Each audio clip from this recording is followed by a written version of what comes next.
Donc je faisais des rêves où je me voyais être sous l'eau. Ça a commencé avec des livres qui ont apparu voilà, dans ma chambre. Voilà, je n'ai pas expliqué à mes parents. Je prends ces livres, je lis. Il va te transformer. Viens que le fils il va te transformer. Frérot, jusqu'à quand tu vas te conformer? Si le monde t'a déformé, il va te transformer. Hey. Bonsoir Déborah, Bonsoir, Fosca. bienvenue dans les studios de Fécheur Sauvé par Grâce. Merci. Nous sommes ravis de te rencontrer. Est-ce que tu peux te présenter pour nos spectateurs qui ne te connaissent pas? D'accord. Donc moi, je suis Déborah Elia, épouse série maintenant. Je suis étudiante en master en commerce international et j'exerce aussi dans le métier de transitaire. Magnifique, bienvenue encore dans nos studios. Merci de partager avec nous ton parcours de transformation. Et puis dit effectivement, transformation dit qu'il y a eu une histoire avant. Oui, Quelle est ton histoire? d'accord. Donc déjà, je vais situer mon environnement. Donc je suis née dans une famille chrétienne avec des parents réellement convertis, disciples du Seigneur. Donc j'ai baigné dans l'atmosphère de prière, je veux dire. Je partais à l'église, je faisais l'école du dimanche. Mais en même temps, j'étais dans un quartier, voilà, avec beaucoup d'enfants. Mais ce que les parents ne savaient pas, c'est qu'on avait beaucoup de jeux qui n'étaient pas forcément très sains. Voilà. Donc, il y avait beaucoup d'attouchements, même entre filles parmi nous. Surtout entre filles. Il n'y avait pas de garçons. Surtout entre filles. Et voilà, j'ai grandi dans cette atmosphère-là. Et aussi, ce qui se passait après, c'est que pendant que je dormais, je faisais beaucoup de rêves. Je faisais des rêves qui me traumatisaient moi en tant qu'enfant. C'est-à-dire, je faisais des rêves où j'étais poursuivie par des hommes qui essayaient de me violer.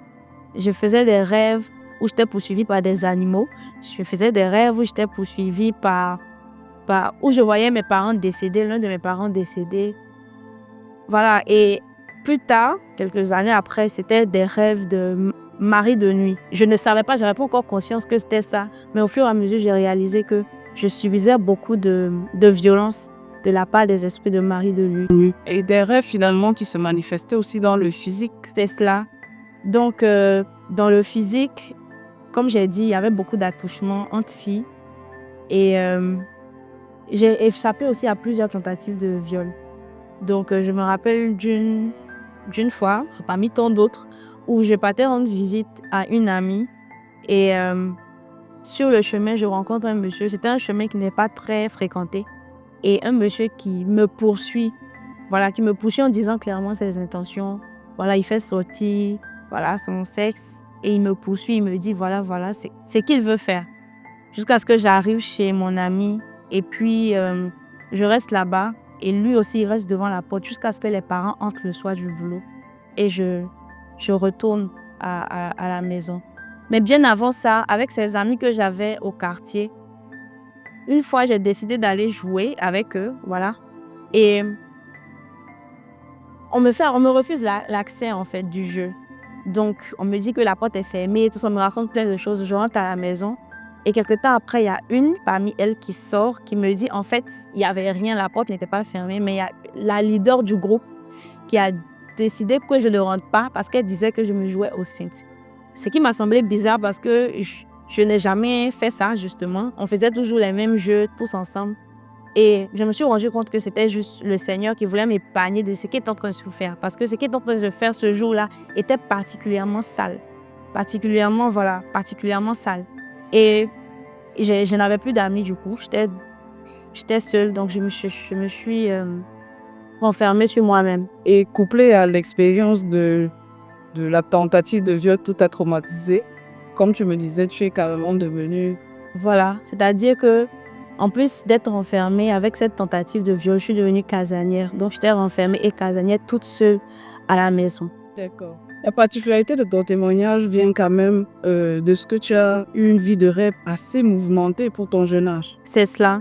Comme je disais, je faisais plein de rêves, comme je viens de les citer. Mais au fur et à mesure que je grandissais, ces rêves-là devenaient de plus en plus graves, je veux dire. Donc, je faisais des rêves où je me voyais être sous l'eau. Ça a commencé avec des livres. qui ont apparu voilà, dans ma chambre. Voilà, je n'ai pas expliqué à mes parents. Je prends ces livres, je lis et je commence à faire des rêves où je joue à des jeux dans les rêves et au fur et à mesure, je monte en grade jusqu'à ce que j'atteigne un niveau où j'ai des cheveux longs avec vraiment l'aspect de l'eau sur ces cheveux-là. J'ai jamais vu ça ici, sur cette terre. Ça pousse jusqu'à là et je tape le mur, je redescends. Le lendemain, je continue le même rêve jusqu'à ce que j'arrive à un stade où on me dit, je vois une ville, j'avais conscience que j'étais sous l'eau. Donc je vois une ville là et on me dit bienvenue dans le monde de la sorcellerie. Et là, je me suis dit, bon, j'ai compris en fait qu'il y avait quelque chose qui n'allait pas avec moi. Et pendant que je faisais ces rêves la nuit, le matin, il y avait beaucoup de choses dans mon comportement qui changeaient. Donc j'étais devenue rebelle à mes parents. Il y avait une haine que j'avais développée contre mon père. Alors que je suis la seule fille, la plus petite, la plus chouchoutée. Vraiment, j'avais aucune raison de haïr mon père. Mais il y avait une haine qui avait commencé en moi. Et en fait, les aînés, beaucoup de rébellions, beaucoup de choses. Et je sentais qu'il y avait quelque chose qui n'allait pas. Je sentais comme s'il y avait quelque chose qui était sur moi et qui agissait à ma place. Je me sentais plus maître de mes réactions, plus maître de mes regards, plus maître de moi-même. Et une fois, avec ce comportement que j'avais, ma maman me regarde vraiment avec calme et elle me dit, dans ma langue, elle me dit impoli. Elle n'était pas fâchée, elle m'a juste regardé comme s'il y avait de la déception dans ses yeux, elle m'a dit impoli. Et je ne sais pas comment vous expliquer, ça m'a brisé. Ça m'a totalement, juste ce mot qu'elle m'a dit, ça m'a brisé. Et ce jour-là, je suis rentrée dans la chambre, je me suis enfermée et je me suis réveillée pendant la nuit. Et j'ai mis les genoux à terre, j'ai prié. J'ai dit, Jésus, je vais à l'église, j'entends parler de toi, j'entends des choses, mais il y a quelque chose qui ne va pas avec moi. Et si tu existes vraiment, viens me libérer. Et quand je fais cette prière, après, je ne sais plus ce qui se passe. Vraiment, si je peux décrire ça avec les mots d'aujourd'hui, je vais dire que le Saint-Esprit est rentré dans ma chambre avec force et autorité, comme s'il n'attendait que ça.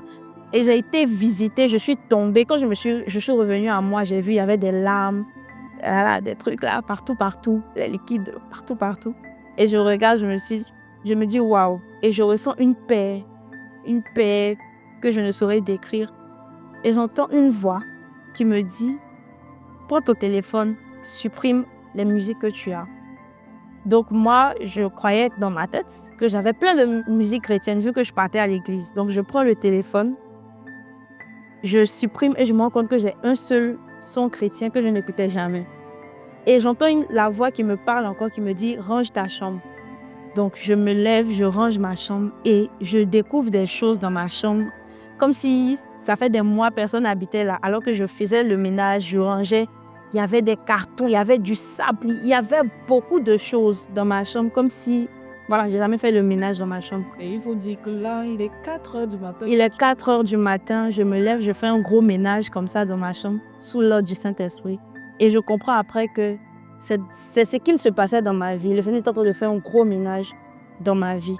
Et j'ai 14 ans en ce moment-là. Le matin arrive aux environs de 8 heures. Je mets les pieds dehors et je vois comme si le monde avait changé. Comme si je voyais le monde en couleur. Et je suis surprise. Ça se passe pendant 5 secondes.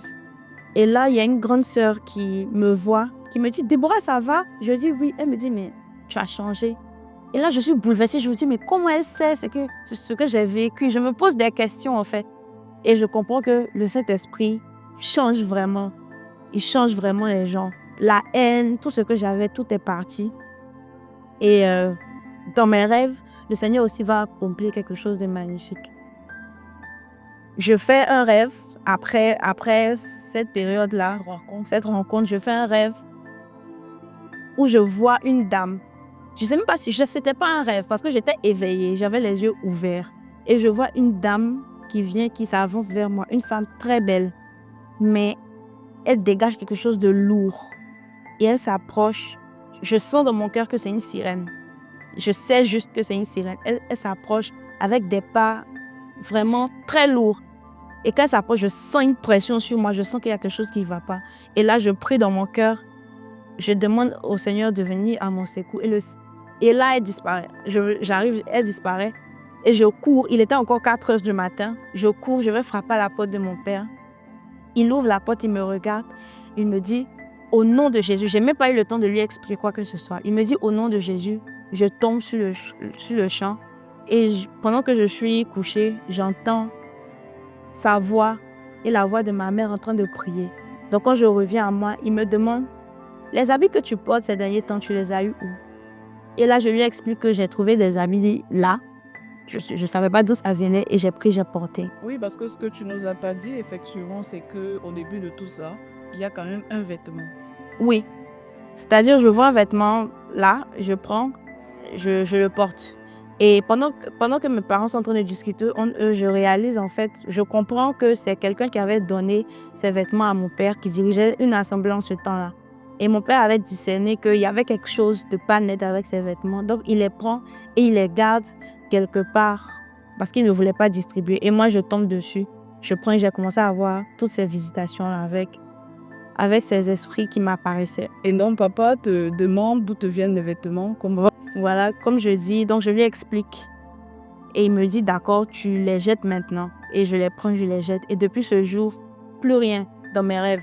Après ça, j'ai quand même eu des esprits qui venaient essayer de m'attaquer dans mes rêves. Mais ce qui avait changé, c'est que je me mettais à poursuivre des esprits dans mes rêves. C'était un jeu pour moi. À chaque fois que quelqu'un venait m'agresser dans mes rêves, c'était un jeu. Et jusqu'à aujourd'hui, cette victoire, le Seigneur m'a donné ça jusqu'à aujourd'hui. Je n'expérimente pas ces choses où des esprits vont venir me traumatiser dans mes rêves. Ce sont des choses que je n'expérimente plus. Et je sais qu'il y a plusieurs personnes qui vivent ce genre de choses. Peut-être que vous ne savez pas, mais il y a une puissance dans le nom de Jésus. Et cette puissance-là est capable d'agir, même quand votre corps est endormi. Il est capable de vous donner une volonté, en fait, dans vos rêves.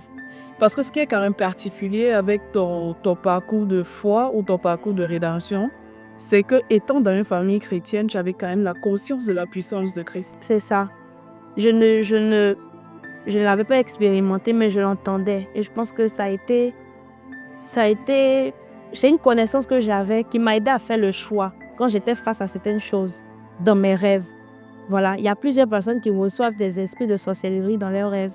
Et ils choisissent de s'adonner aux esprits de sorcellerie parce qu'ils n'ont pas la connaissance, ils n'ont jamais entendu qu'il y avait une puissance supérieure à celle qu'ils ont vue en fait dans leurs rêves. Voilà, donc le Seigneur délivre, il guérit et il donne la puissance en fait. Ce que ton témoignage met quand même en exergue ou relève quand même, c'est que malgré que ce soit dans une vie de rêve, tu avais la conscience d'un choix qu'il y avait à faire. C'est ça. J'avais la conscience que je devais faire un choix.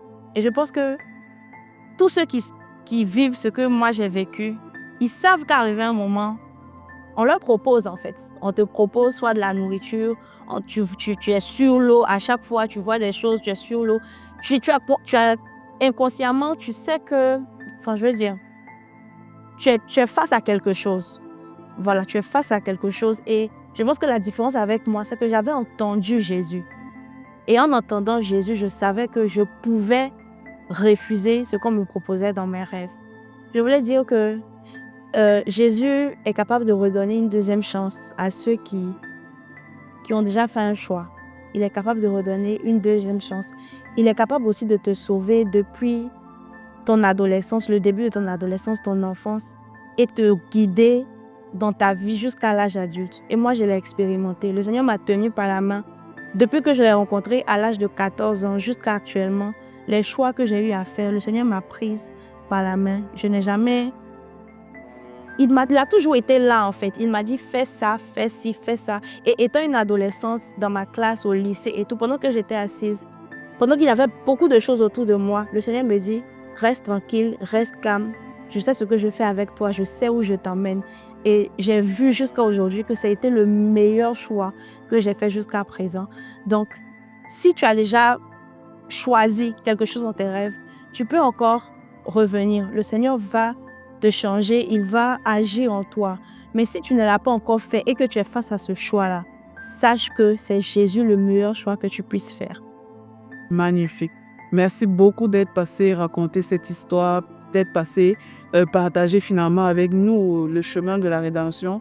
Et comme je le disais à l'entame de mon propos, ce témoignage de Déborah révèle encore ou bien raconte encore une victoire. Merci d'être passé et on se retrouve au prochain épisode pour une nouvelle histoire de rédemption.